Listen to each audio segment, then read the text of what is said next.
1 Pedro capítulo 1, versículo 13, quem achou diz amém. Amém. Diz assim a palavra de Deus: portanto, cingindo os lombos do vosso entendimento, sede sóbrio e esperai inteiramente na graça que se vos ofereceu na revelação de Jesus Cristo. Como filhos obedientes, não vos conformado com as concupiscências que antes havia em vossa ignorância, mas como é santo aquele que vos chamou, sede vós também santo em toda a vossa maneira de viver. Porquanto está escrito: sede santo, porque eu sou santo.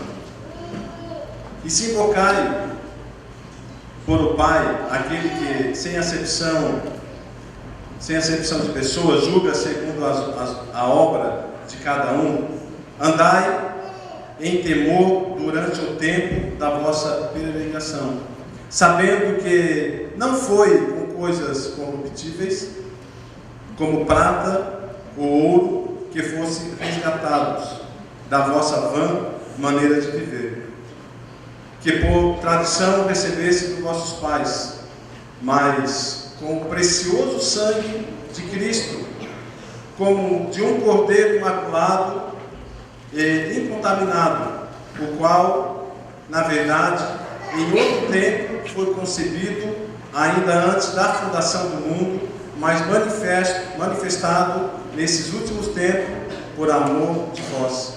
E por ele credes em Deus, que ressuscitou dos mortos, ele deu glória para que a vossa fé e esperança estivessem em Deus, purificando a vossa alma na obediência à verdade, para a caridade fraternal, não fingindo, amai-vos ardentemente uns aos outros, com um coração puro, sendo de novo gerado, não de semente corruptíveis, mas da incorruptível, pela palavra de Deus viva, que permanece para sempre. Porque toda a carne é como a erva, toda a glória do homem é como a flor da erva secou-se, e a erva caiu e a sua flor. Mas a palavra do Senhor permanece para sempre. Esta é a palavra que entre vós foi evangelizada. Amém? Pode sentar. Eu creio que nessa manhã é culto de Santa Ceia e nós temos aqui discípulos, não é verdade? Discípulos que querem andar com Jesus, fazer a vontade de Jesus, não é verdade? Amém? Amém. Porque veja bem, Jesus em toda a sua trajetória, ele falava para os discípulos a respeito de tantas coisas. E uma das coisas que me chama a atenção, quando Jesus ele estava falando aos discípulos, é que ele não faz acepção de pessoas. Ele chamou a todos e todos são dele. E daí ele começa a falar aqui, então, em 1 Pedro, que nós devemos cingir os nossos lombos no entendimento, porque em outro tempo eu e você, não tinha essa sabedoria que nós temos hoje a respeito da palavra de Deus.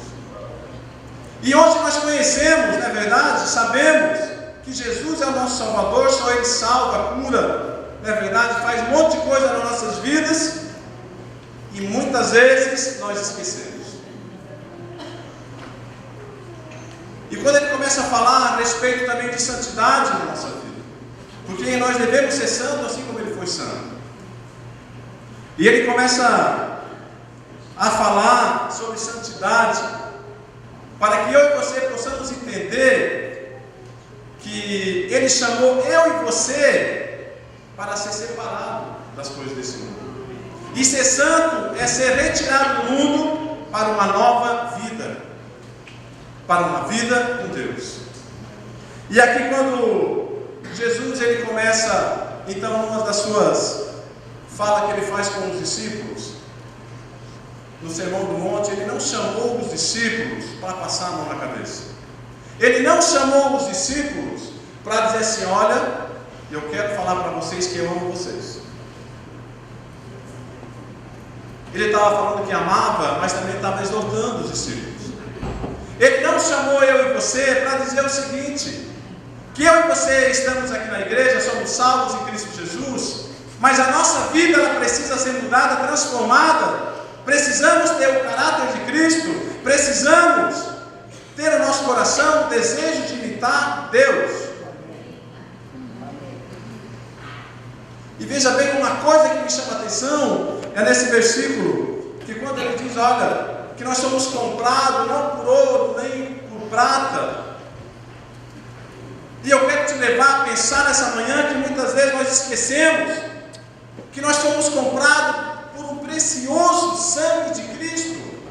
E nós esquecemos desse detalhe na nossa vida, da nossa salvação, gente. E daí ficamos pegados em tantas coisas da nossa vida, que nós vamos sendo inseridos no mundo, e nós vamos trazendo isso para as nossas vidas. E esquecemos que Jesus ele diz, olha, sede santo porque eu sou santo. O mundo não tem santidade, mas vocês estão separados.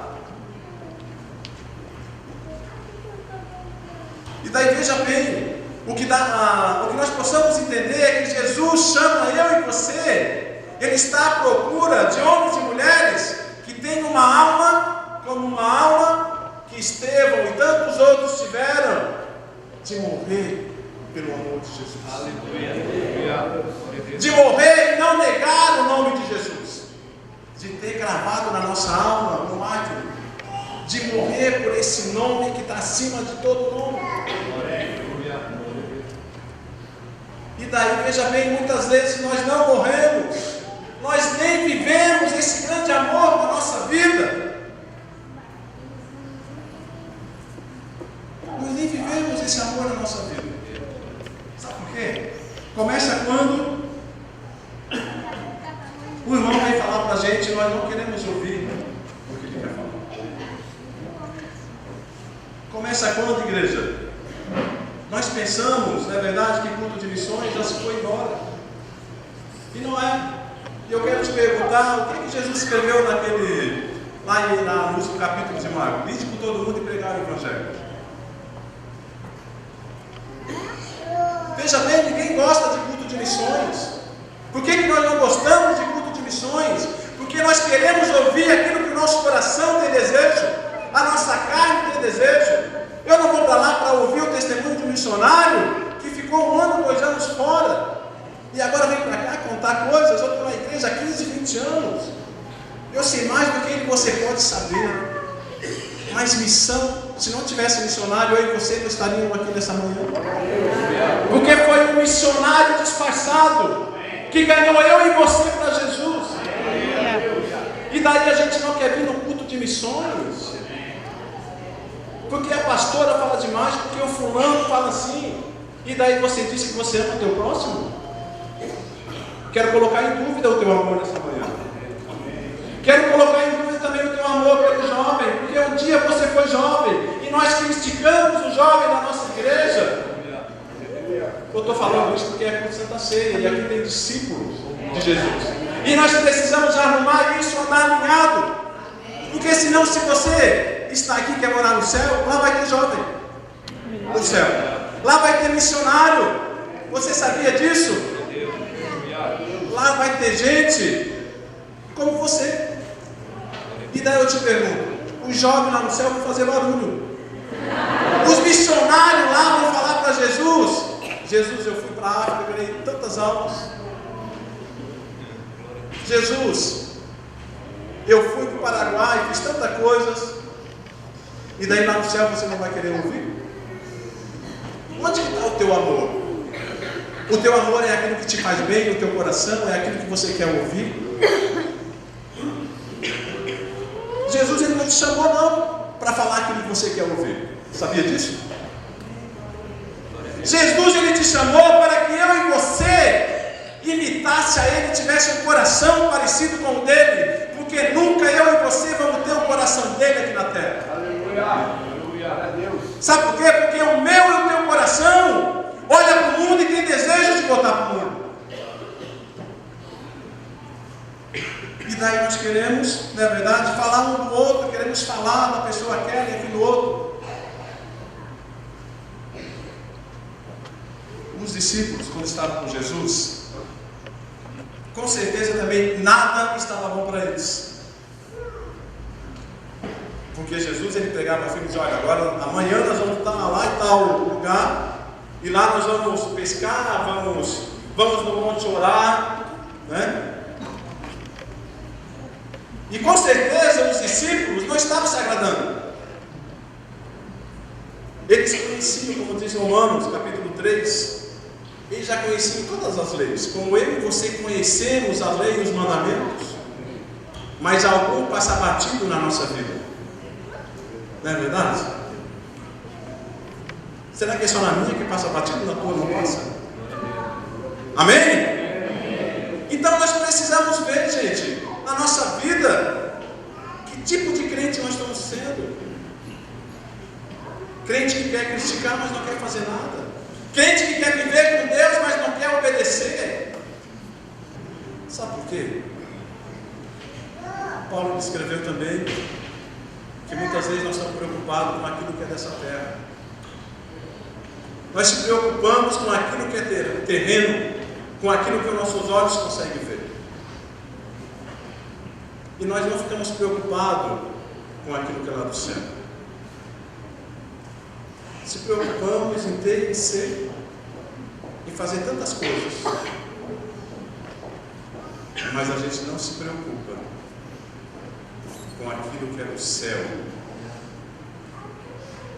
O que dá a impressão que a igreja brasileira ela passa por um momento terrível de não conseguir entender e de não lembrar o projeto de Deus para nossas vidas. Porque o pastor ou a pastora vem aqui, o ministro ele faz, e nós cantamos que largamos tudo para te servir. Nós não cantamos esse hino aqui, calma. Cantamos, largamos tudo para te servir.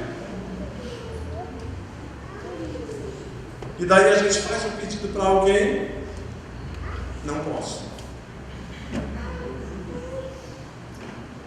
Não, hoje eu não posso, estou doente, estou com dor de barriga, estou com dor de cabeça. E veja bem, não estou dizendo que você não pode dizer não, você pode dizer não. O não ele faz bem na nossa vida. Mas agora eu quero te perguntar: se Deus dizer não para você, você ouvir uma voz assim, não, de Deus, você ia ou não ia fazer com a mulher de Jó?